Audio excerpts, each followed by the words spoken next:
నమస్తే, welcome to I news. నేను మురళి. తెలంగాణలో కాంగ్రెస్ అధికారంలోకి వచ్చి ఏడాదిన్నర అవుతోంది. ఇంతలోనే విపక్షాలు జూలు విదిలిస్తున్నాయి. ఒకవైపు బీజేపీ, మరోవైపు బీఆర్ఎస్ ముప్పేట దాడి తీవ్రతరం చేశాయి. ఇటీవల బీఆర్ఎస్ నిర్వహించిన సభతో కాంగ్రెస్లో అలజడి మొదలైందో ఏమో. ఈ మధ్య సొంత పార్టీ ఎమ్మెల్యేల తీరుపై అసహనం వ్యక్తం చేశారు సీఎం రేవంత్ రెడ్డి.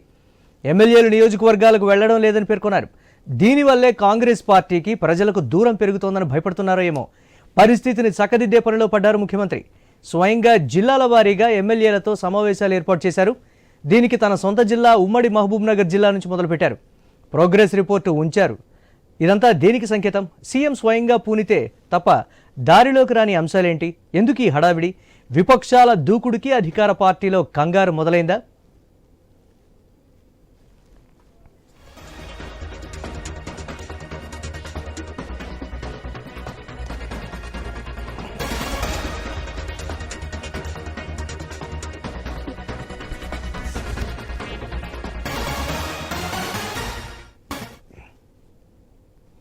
ముఖ్యమంత్రి రేవంత్ రెడ్డి స్వయంగా ఎమ్మెల్యేల పనితీరుకు సంబంధించి సమీక్షా సమావేశం నిర్వహిస్తున్నారు.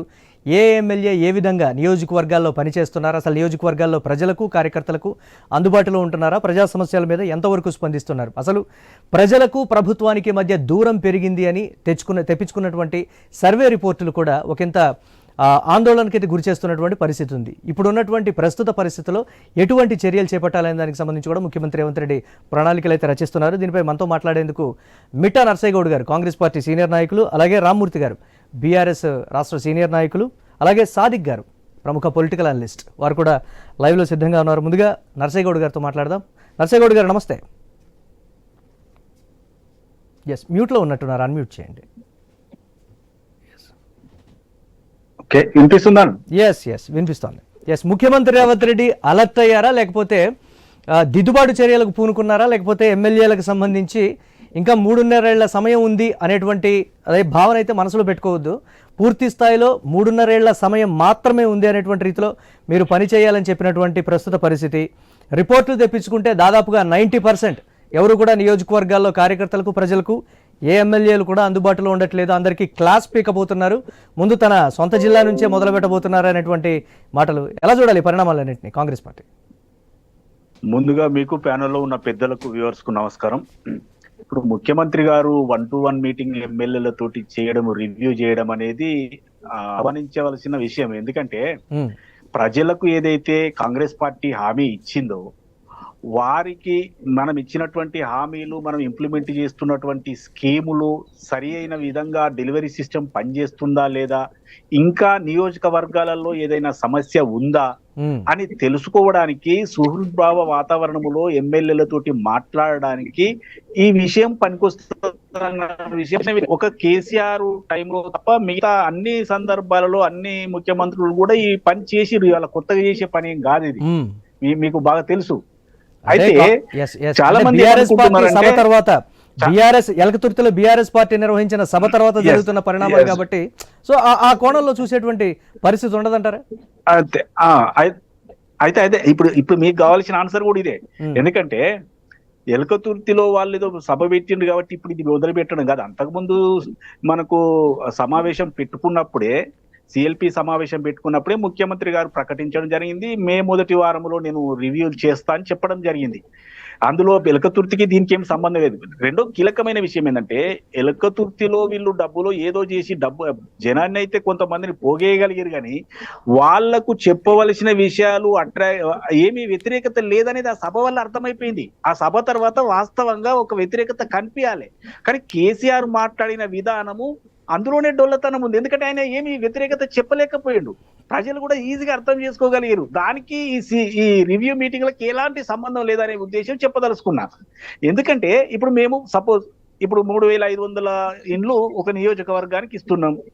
దాంట్లో ఏం జరుగుతుంది, కరెక్ట్ గా ఇవి వివరాలు తీసుకుంటున్నారా, లబ్ధిదారులకు అంటే లెక్క తీస్తున్నారా, అందుతున్నాయా అనే విషయాలు తెలుసుకోవడానికి 1-to-1 మీటింగ్ లో ఇప్పుడు ఎమ్మెల్యేకు పర్సనల్ ఏముంటదండి? పర్సనల్ గా నేను ఇల్లు కట్టుకుంటా, లేకపోతే నేను బాయి తవ్వుకుంటా అనేటి ఏముండయి కదా. ఆయనకు సంబంధించిన నియోజకవర్గంలో రోడ్లు వేయడం గురించి కానీ, లేకపోతే ఈ కార్యక్రమాలు ఇంప్లిమెంట్ నియోజకవర్గాల్లో మీరు అన్నట్టు మిట్టా నరసింహగౌడ్ గారు దాదాపుగా నియోజకవర్గాల్లో ఇందిరమ్మ ఇళ్ళు అసలు ఎవరెవరికి శాంక్షన్ అవుతున్నాయి, అనుయాయులకే శాంక్షన్ అవుతున్నాయా, లేకపోతే ఇష్టారాజ్యంగా శాంక్షన్ అవుతున్నాయా? ప్రతి నియోజకవర్గంలో కూడా కొనసాగుతున్నటువంటి ఆందోళనలు ఒక ఎగ్జాంపుల్గా తీసుకోకూడదంటారు ఎమ్మెల్యేల పనితీరుకు సంబంధించి? అయితే సార్ నేనేమంటున్నా, ఇప్పుడు జరుగుతుంది కదా, ఇంకా పూర్తి స్థాయిలో విడుదల కాలేదు, లిస్ట్ కూడా పబ్లిష్ కాలేదు కదా. అయితే ఇప్పుడు అంటే వేలో ఉంది. అంటే ఇప్పుడు నేను కూడా, నాకు చాలా మంది అధికారులు కలిసిరు, నేను కూడా చూస్తా ఉన్నా.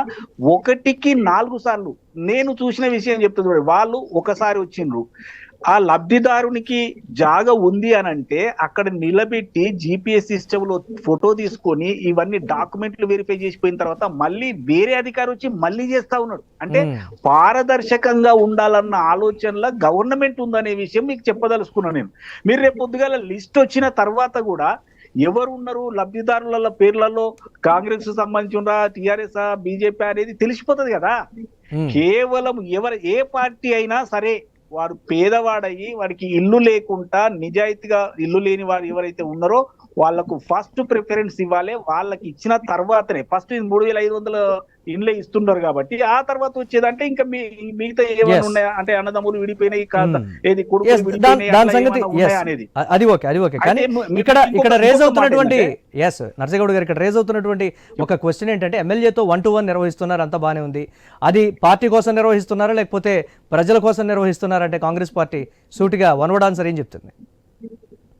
రెండిటి కొరకు ఇలా వెనకడు చేయాల్సిన అవసరం. నెంబర్ 1 ప్రజల కొరకు ఎందుకు అంటున్నామంటే, ఒక నియోజకవర్గానికి ప్రభుత్వం అందిస్తున్నటువంటి కార్యక్రమాలు ఏ రకంగా ఇంప్లిమెంట్ అవుతున్నాయి, ఇంప్లిమెంటేషన్ లో ఏదైనా ఇబ్బంది ఉందా, ఏదైనా ఇబ్బంది ఉంటే దాన్ని ఎలా తొలగించుకోవాలి, ఎలా ప్రజలకు అందించాలి, వాళ్ళకు దగ్గర కావాలనేది ఒకటి.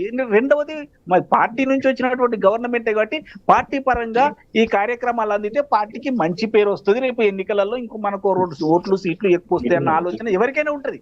కాబట్టి మెయిన్ ఏంటంటే, ప్రజలకు మనం ఇస్తున్నటువంటి కార్యక్రమాలు ఏదైతే ఉందో, ఇండ్లు గాని, రేషన్ కార్డులు గాని, ఇంకేమైనా గానీ అవి సవ్యంగా అందుతున్నాయా, ఏమైనా ఇబ్బందులు ఉన్నాయా అని తెలుసుకోవడానికే తప్ప మీటింగ్ కాదు. ఇది రేవంత్ రెడ్డి గారు తీసుకున్నటువంటి ప్రతి నియోజకవర్గంలో నరసింహుడు గారు వస్తున్నటువంటి మాట ఏంటి అంటే, ఇందిరమ్మ వీళ్ళ విషయమనే కాదు, మిగతా కాంగ్రెస్ పార్టీ ప్రవేశపెట్టినటువంటి పథకాలు కావచ్చు, ప్రవేశపెట్టాలనుకున్నటువంటి పథకాలు కావచ్చు, వాటి సంగతి ఎక్కడా కూడా పూర్తి స్థాయిలో ప్రజల్లోకి వెళ్ళలేదనేటువంటి విమర్శలు అయితే ఉన్నాయి. మాట్లాడదాం దీనికి సంబంధించి. రైట్, ఇక రామ్మూర్తి గారు ఉన్నారు, బీఆర్ఎస్ రాష్ట్ర సీనియర్ నాయకులు. రామ్మూర్తి గారు నమస్తే. నమస్కారం అండి. కేసీఆర్ సభ తర్వాత కాంగ్రెస్ పార్టీలో నెలకొన్నటువంటి సమీక్షలు కావచ్చు, లేకపోతే అధికారుల పనితీరు, అలాగే ఎమ్మెల్యేల పనితీరు, పార్టీ పనితీరు అన్నిటి మీద వరుసపెట్టి సమీక్షలు జరుగుతున్నాయి. సో కేసీఆర్ ఎఫెక్ట్ కాదు, రేవంత్ రెడ్డి 1 సంవత్సరం తర్వాత ఏ విధంగా సమీక్ష చేశారో 1.5 సంవత్సరం తర్వాత కూడా అదే రీతిన సమీక్ష చేస్తున్నారని కాంగ్రెస్ పార్టీ నేతలు కూడా చెప్తున్నటువంటి పరిస్థితి. బీఆర్ఎస్ ఎలా అనలైజ్ చేస్తుంది? ఎన్ని సమీక్షలు చేసుకున్నా ఏదైతే గ్రౌండ్ లో అందరికీ తెలుసు, ఎవరు కూడా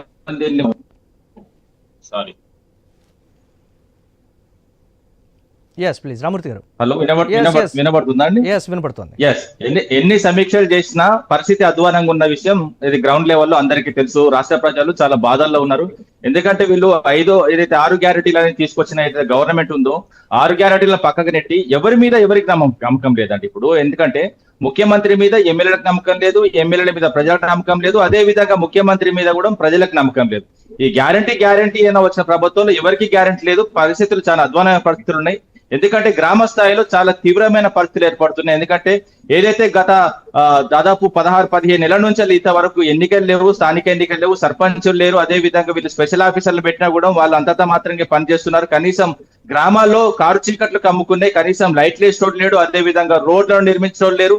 ఏ విధమైన పరిస్థితులు, అధ్వానమైన పరిస్థితులు అంటే ఇప్పుడు రాష్ట్రం స్తబ్దగదా ఉన్నదన్నది చాలా అంశాలు మనం చూసుకోవాలి. ఎందుకంటే ఇటు నగరాల్లోనూ అటు ఎమ్మెల్యేల పనితీరు కానీ, ఇటు ముఖ్యమంత్రి పనితీరు కానీ, ఈయన తీసుకున్న నిర్ణయాల వల్ల కానీ చాలా తీవ్రమైన పరిస్థితులకు పోయింది. ఎందుకంటే ఇప్పుడు మన ఆదాయం కూడా తగ్గుతుంది. ఎందుకంటే గవర్నమెంట్ వచ్చిన తర్వాత ఫస్ట్ 2-3 నెలలు చాలా బాగానే ఉంది. ఏదైతే వీళ్ళు హైడ్రా నిర్ణయం తీసుకున్న తర్వాత ఏదైతే 18,500 కోట్లు ప్రతి నెలకు వచ్చేది 9,000కు పడిపోయింది ఇప్పుడు పరిస్థితులు. ఎందుకంటే రెవెన్యూ కూడా తగ్గుతుంది, రాష్ట్ర ఇమేజ్ తగ్గిస్తున్నారు. అదే విధంగా ప్రపంచం దృష్టిలో ఏదైతే ఒక తెలంగాణ ఇమేజ్ ఉందో ఆ ఇమేజ్ కూడా డ్యామేజ్ చేస్తున్నారు అన్నది ఉన్న విషయం. అదే విధంగా మొన్న జరిగిన విషయం కూడా చూద్దాం. ఎందుకంటే మా మీటింగ్ జరిగిన తర్వాత కూడా, మా మీటింగ్ కు పూర్వం కూడా, ఎందుకు కూడా నేను నా సొంత జిల్లాలో జరిగింది మీటింగ్ కాబట్టి నేను ప్రత్యక్ష సాక్షి చెప్తున్నా. ఎందుకంటే ఏదైతే సభ ఏర్పాటు మా పార్టీ పుట్టి 25 సంవత్సరాలు అవుతుంది కాబట్టి 25 సంవత్సరాలకు సంబంధించి ఒక ఉత్సవంగా జరుపుకుంటున్నప్పుడు కాంగ్రెస్ కి ఎలాంటి సంబంధం లేదు.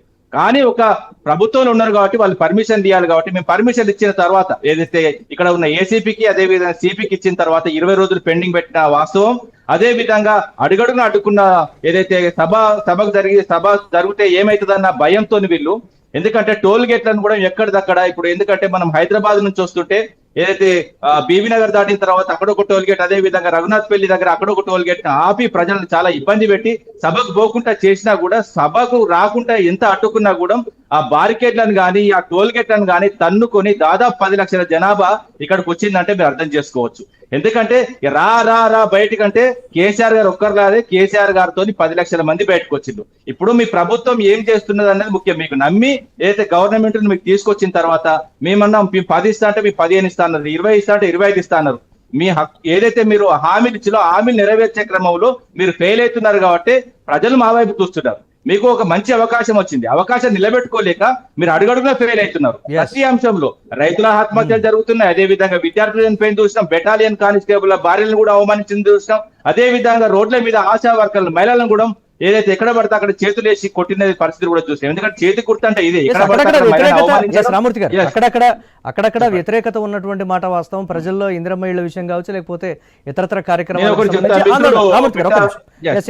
ఒక నిమిషం మాట్లాడదాం మనం. ఒకసారి సాదిక్ గారితో కూడా వారి ఒపీనియన్ తీసుకొని తర్వాత నేను మళ్ళీ మీతో మాట్లాడతాను. ఎస్ సాదిక్ గారు, పొలిటికల్ అనలిస్ట్. సాదిక్ గారు నమస్తే. నమస్తేనండి. ఎస్ బీఆర్ఎస్ పార్టీ నిర్వహించినటువంటి ప్లీజ్ చెప్పండి. చాలా ముఖ్యంగా మనం గమనించినట్లయితే టిఆర్ఎస్ పార్టీ ఏదైతే తన బలాన్ని, తన ప్రజా బలాన్ని ఏదో చూపించాలని అనుకుంది, చూపించగలిగింది, కొంతమేరకు చూపించలేదు అని మనం అనడానికి వీల్లేదు. తనకు ఇంకా జనంలో ఉంది, తన నెట్వర్క్ ఉంది, తనకు ఉంది అని చెప్పించుకోగలిగింది. అది ఒక విషయంగా మనం పక్కకు పెడదాం. రెండో విషయము, ప్రభుత్వము ఎలా ఉంది, ప్రభుత్వానికి సంబంధించినటువంటి విషయాలు చూసినప్పుడు ప్రభుత్వం ఒక అయోమయంలో ఉన్నట్టు స్పష్టంగా కనబడుతుంది. ఏంటి ఈ అయోమయం? ఎందుకు ఈ అయోమయం? నేను ఒక ప్రశ్న సూటిగా అడుగుతాను. విద్యాశాఖ మంత్రి ఎవరు? లేదు జవాబు. ఈయన వివాహానికి వెళ్తే 10 లక్షల మంది విద్యార్థులు 1 గంటకు విడుదల చేస్తామన్న రిజల్ట్స్ 2:30కి విడుదల చేయడం పైన ప్రజలు ఎంత అదిగా ఉంటారో వీళ్ళు ఒక్కసారి ఆలోచన చేసిండ్రా? అదే 8 గంటలకు రిజల్ట్స్ విడుదల చేసిపోతే ఏమో వివాహానికి మనం వద్దంటమా? పెళ్లికి పోవడాన్ని ఎవరైనా వద్దంటారా? అంటే వీళ్ళకు ఒక అయోమయం ఉంది. విద్యాశాఖ మంత్రి లేకపోవడం, హోమ్ మినిస్టర్ ఎవరు అంటే వీళ్ళు బేసికల్ గా 16 నెలల నుంచి 18 నెలలు సంభవిస్తున్నా కూడా బేసికల్ గా వీళ్ళకు ఒక అయోమయం ఉంది. They are in very much confusion.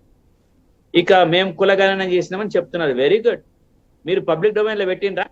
కులగణనను public domain లో పెట్టినరా? ఇక్కడ ఉన్నటువంటి మన ప్యానెల్లో ఉన్నటువంటి మరి వీళ్ళు పోయి చెప్తారా చెప్పరా మంత్రులకు నాకు తెలియదు. కానీ అసలు మనం మాట్లాడుకునేటి అన్ని ప్రజల వద్ద, వీళ్ళ దగ్గర కూడా గ్యాప్ ఉంది. అప్పుడు కేసీఆర్ చేరకపోయేది, మరి వీళ్ళు కూడా అట్లనే చేస్తారో తెలియదు. కానీ ఇప్పుడు ప్యానెల్లో ఉన్నటువంటి మన కాంగ్రెస్ మిత్రులు చెప్పాలి. అంటే కాంగ్రెస్ పార్టీలో కాంగ్రెస్ పార్టీలో అంతర్గతంగా జరుగుతున్న చర్చ ప్రకారం, మీరు మాట్లాడుతున్న దాని ప్రకారం ప్రజలకి ప్రభుత్వానికి ఒక కనపడని గ్యాప్ అయితే క్రియేట్ అయిందని అనుకోవచ్చు అంటారా? ఖచ్చితంగా.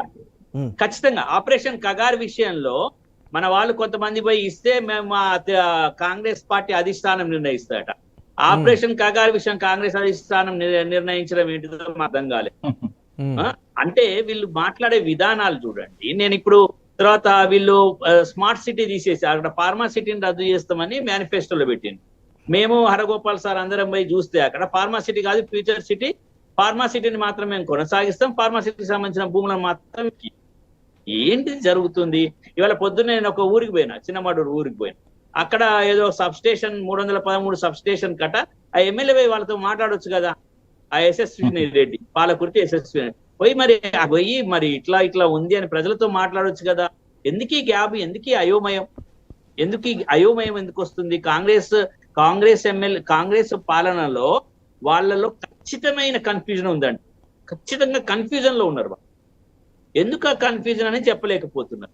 ఇంకొకటి చాలా ముఖ్యమైన విషయాలు, మనకు రేపు రాబోయే కాలంలో వర్షాకాలం రాబోతుంది. మరి రేపు నీటి జలాలను ఏం చేద్దాం? మరి ఎండాకాలంలో జరగవలసినటువంటి వాటికి మనం ఏమన్నా బేసికల్ గా మనము కన్స్ట్రక్టివ్ గా ఉన్నామంటే అది లేదు.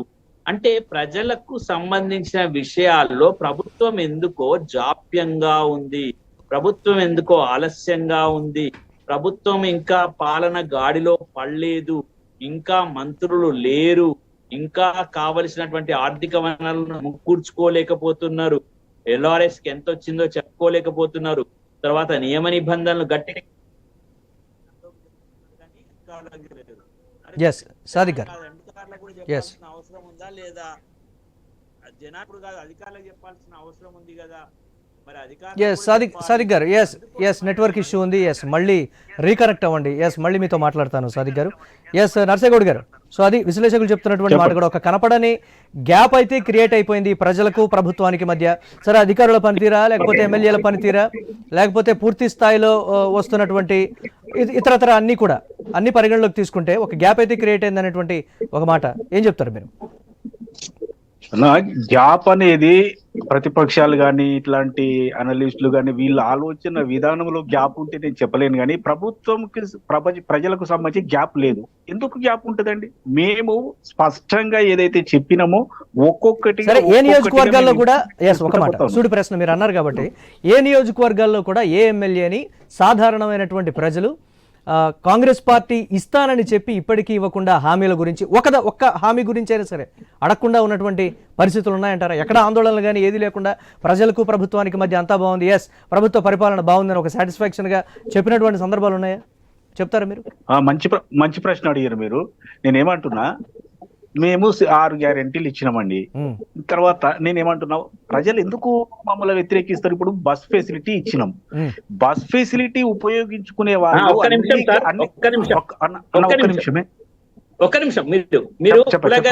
పబ్లిక్ డొమైన్ లో పెట్టలేదు.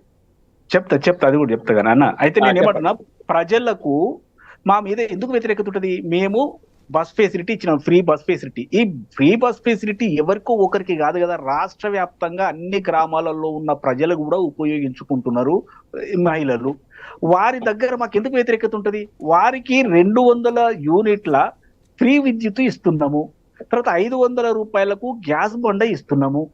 వీళ్ళకి ఎందుకు వ్యతిరేకత ఉంటుంది మా మీద? రైతులకు సంబంధించి తీసుకుంటే 21,000 చిల్లర కోట్ల రూపాయలు ఇప్పటి వరకు మేము రుణమాఫీ చేసినాము. తర్వాత 4 ఎకరాల లోపల ఉన్న వాళ్లకు రైతు భరోసా ఇచ్చినాము. తర్వాత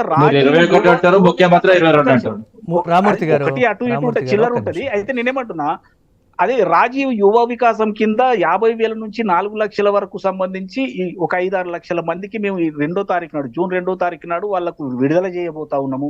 రాజీవ్ ఆరోగ్యశ్రీ కింద 5 లక్షల రూపాయలు ఉంటే అది 10 లక్షల వరకు తీసుకుపోయినాము. సామాజిక పెన్షన్ల మీరు నర్సగౌడ్ గారు, సామాజిక అది మెయిన్ ప్రజల్లో ఫస్ట్ కనిపించేది సామాజిక పెన్షన్ల పెంపు కావచ్చు, లేకపోతే షాదీ ముబారక్, లేకపోతే కళ్యాణ లక్ష్మి, ఈ విషయాలతో పాటు ఒక తులం బంగారం అనేటువంటి ఒక హామీని కూడా ఇవ్వడం జరిగింది. సరే, రేట్ ఎంత పెరిగింది ఏంటనే సంగతి హామీ ఇచ్చినప్పుడు ధర ఎంత ఏంటనేది అది పక్కన పెడితే, తులం బంగారం పెళ్లి చేసుకున్నాం మాకు వచ్చిందా లేదా అనేటువంటి ఒక కోణం ఉంటుంది కదా, దాని గురించి కూడా ఏం ఆలోచించారు? నేనేమంటారు సార్, అయితే ఇప్పుడు నేను చెప్పినవి మేము ఇంప్లిమెంట్ చేయవలసినవి 2,500 రూపాయలు మేము ఇంప్లిమెంట్ చేయవలసి ఉంది.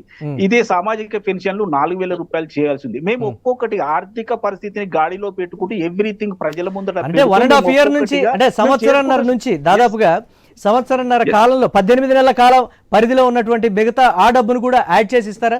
ఆంధ్రప్రదేశ్ లో 3 నెలలు కూడా యాడ్ చేసి ఇచ్చినట్లుగా. సార్ నేనేమంటున్నా, మేము రిలీజ్ చేసేటప్పుడు ప్రకటించేటప్పుడు దాని విధి విధానాలు ప్రకటిస్తారు. ఇప్పుడు నేను ఇక్కడ కూర్చొని మేము ఇచ్చేస్తామని నేను చెప్తే కాదు. నేనేమంటున్నా, ఖచ్చితంగా మేము ఇంప్లిమెంట్ చేయలే. 2,500 రూపాయలు ఒక గృహలక్ష్మికి ఇస్తామని ఇంకా మేము ఇంప్లిమెంట్ స్టార్ట్ చేయలే. ఖచ్చితంగా చేస్తాం. 4,000 రూపాయలు కూడా మేము చేస్తాం.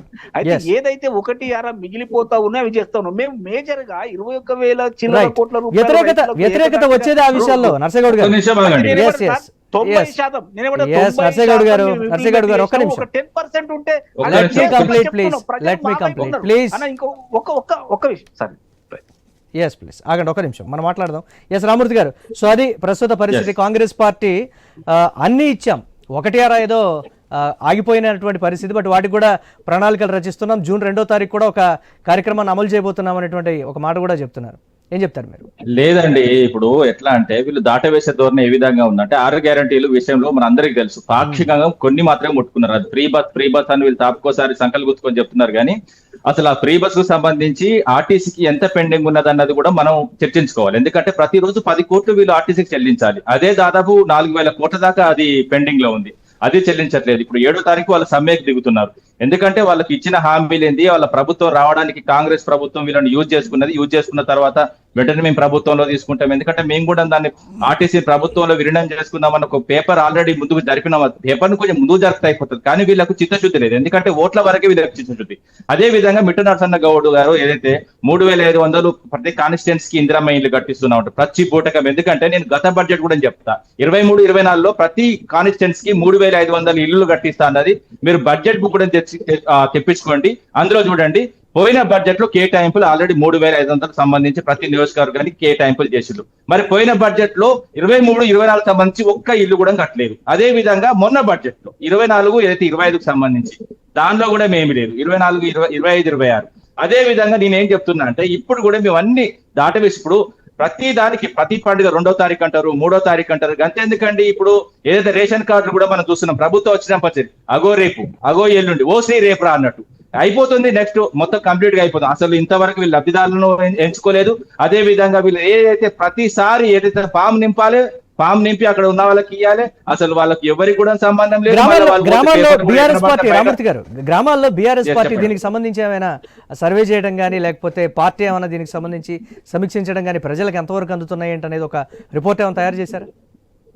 100% ఆ పనిలోనే ఉన్నాం. ఎందుకంటే గ్రామాల్లో వీళ్ళు చేస్తున్న పనులేది, వీళ్ళు ఇచ్చిన 6 గ్యారంటీలు దాదాపు 420 హామీలకు సంబంధించి ఏం జరుగుతున్నది అన్నది పూర్తి క్లారిటీతో ప్రజలు ఉన్నారు, మేమున్నాం. ఎందుకంటే ప్రజలు ఏదైతే నెక్స్ట్ ఎలక్షన్స్ పెడితే వాళ్ళే చెప్తారు నిజ నిజాలు ఏందన్నది, ఏ విధంగా వీళ్ళ ప్రభుత్వం నడుస్తున్నది, ఏ విధంగా ప్రజలు మోసం చేసింది అన్నది వాళ్ళ ఓటక్తోనే చెప్తారు కదా ప్రజలు ఎవరైనా కూడా. ఇప్పుడు మేము కూడా మాకు 2 పర్యాయాలు ఇచ్చింది. ఇప్పుడు వీళ్ళు 64 సీట్లు వచ్చిన తర్వాత ఇంకా 10 మందిని కూడా కలుపుకున్న తర్వాత దాదాపు 74 సీట్లలో నేను ఏం చెప్తున్నా అంటే కాన్స్టిట్యున్సీలు ఇప్పుడు వీళ్ళ చేతిలో ఉన్న ఏంటంటే దాదాపు 74 కాన్స్టిట్యున్సీలు. 74 కాన్స్టిట్యున్సీలకు సంబంధించి సరే మాకు ఇవ్వకున్నా పర్లేదు, ఈ 74 కాన్స్టిట్యున్సీకి సంబంధించి ఏ ఎమ్మెల్యేకి సిడిఎఫ్ ఇచ్చిళ్ళు, ఏ ఎమ్మెల్యేకు స్పెషల్ ఫండ్ ఇచ్చిండు, ఇంతవరకు ఎవరికి ఏం లేదు.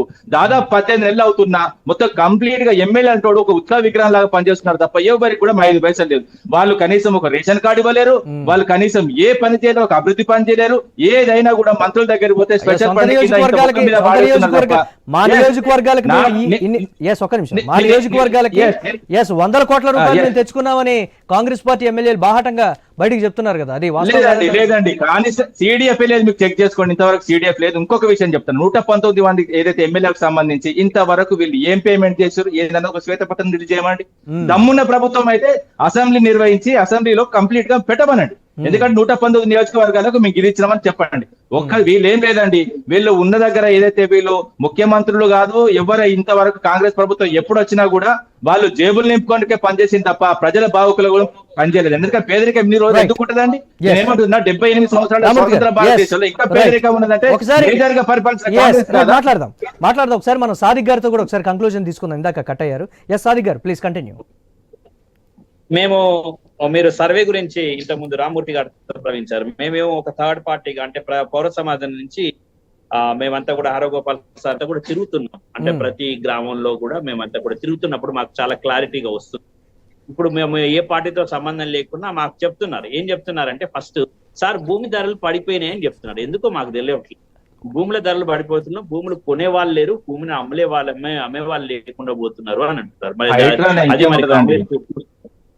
అయితే అదొకటి. నెంబర్ 2, వాళ్ళు ఇంకా ప్రజలు ఏం చెప్తున్నారంటే ప్రజలు సార్ ఈ ప్రభుత్వానికి చిత్తశుద్ధి, మా భూములు తీసుకుంటున్నారు, మా భూములను గుంజుకుంటున్నారు అని అప్పుడు టిఆర్ఎస్ లను మేము ఓడిస్తే వీళ్ళు ఇంకా డబుల్ గా గుంజిస్తుండ్రు సార్.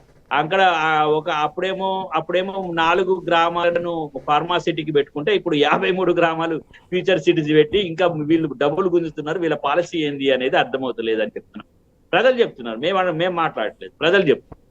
ఇంకా ప్రజలు ఏం చెప్తున్నారంటే ఫ్యూచర్ సిటీ ద్వారా వీళ్ళు 500 ఎకరాలకు పైగా 430 ఎకరాలు ఏదో 530 ఎకరాలు చేస్తే అక్కడ వాళ్ళు ఏమంటున్నారంటే మేము కూలీ చేసుకునేటోళ్ళము, వ్యవసాయ పనుల మీద కూలీ చేసుకునేటోళ్ళము, మేము కూలీ ఎక్కడ చేసుకోవాలని. అరే వీటన్నిటికి సమాధానం చెప్పాలండి. మీరు మీ ఎమ్మెల్యేలు ఊరూరికి పోవాలి, ఎక్కడ ఊర్లలో కనబడతలేరు, ఎక్కడ కనబడరు. నేను ఇంతకుముందు అయితే ఈ పబ్లిక్ డొమైన్ గురించి కులగణన ఎందుకు అడిగిందంటే, మా కులస్తులు ఎంత సార్ కులగణన చేసిందా, మా కులస్తులు ఎంతమంది ఉన్నారు సార్ అని అడుగు, మా కులస్తులు ఎంతమంది ఉన్నారు అని అడుగు. చిన్న చిన్న విషయాలు, ఇప్పుడు నేను అడిగిన పెద్ద విషయాలను వీళ్ళు సాటిస్ఫై చేయట్లేదు. వీళ్ళు ఏం చెప్తున్నారు, ఏదో ఒక లిస్ట్ అవుతున్నారు, అది ఇచ్చినము, ఇది ఇచ్చినము, ఇది ఇచ్చినము, ఇది ఇచ్చినము. నేను ఇంటికి పోగానే కాళ్ళకు కడుక్కోవడానికి నీళ్ళు ఇచ్చిండ్రు, నేను ఇంటికి పోగానే లోపలి పిలిచిండ్రు, నేను ఇంటికి పోగానే సీట్ ఇచ్చి లోపల కూర్చోబెట్టిండ్రు, నేను ఇంటికి పోగానే ఫ్యాన్ వేసిండ్రు, నేను ఇంటికి పోగానే కాంగ్రెస్ పార్టీ చెప్తున్నట్లుగా ప్రజలు, కానీ నాకు ఆకలికి నేను ఆకలితో వాళ్ళ ఇంటికి పోతే నాకు అన్నం మాత్రం కాంగ్రెస్ పార్టీ చెప్తున్నట్టుగా ప్రజలు లిస్ట్ అంతా చెప్తారు. సారి గారు ప్లీజ్. కాంగ్రెస్ పార్టీ ఖచ్చితంగా నేను చెప్పదలుచుకునేది అంటే, కాంగ్రెస్ పార్టీ కన్ఫ్యూజన్ లో ఉంది. ఈ కన్ఫ్యూజన్ కొనసాగితే ఖచ్చితంగా వాళ్ళు నష్టపోతారు. అంటే ఒకటి ఆరా తప్ప సంక్షేమ పథకాలన్నీ కూడా ఒకటి ఆరా తప్ప మిగతా సంక్షేమ పథకాలన్నీ అమలు చేసాం, ప్రజలు సాటిస్ఫాక్షన్ గా ఉన్నారు, మేము ఎప్పుడు వెళ్ళినా కానీ ఆల్వేస్ వెల్కమ్ అనేటువంటి ఒక మాట కూడా చెప్తున్నారు కదా కాంగ్రెస్. అలా చూడకూడదంటారా? కాదు, ఖచ్చితంగా కాదు. అది అపోహ మాత్రమే. వాళ్ళు వాపు అంటే బలుపు వాపు అంటారు కదా, దాంట్లో ఉండొచ్చు. అంటే అది బలుపు కాదు, వాపే. కాబట్టి నేను చెప్పేది ఏంటంటే, ఖచ్చితంగా ప్రజల్లోకి పోండి, ప్రజల్లోకి వెళ్ళండి, ప్రజలతో మాట్లాడమనండి. ప్రజలతో మాట్లాడితే వాళ్ళకి అన్ని విషయాలు తెలిస్తే. నేను ఒకటే చెప్తున్నాను, కాంగ్రెస్ వాదులారా, మీరు కాంగ్రెస్ పార్టీ ప్రజల్లోకి వెళ్ళండి. రైట్. థ్యాంక్ యూ సాదిక్ గారు, రామూర్తి గారు, నర్సేగౌడ్ గారు డిబేట్ లో పార్టిసిపేట్ చేసినందుకు. సో ఇవి ఇప్పటి వరకు updates. Keep watching I news.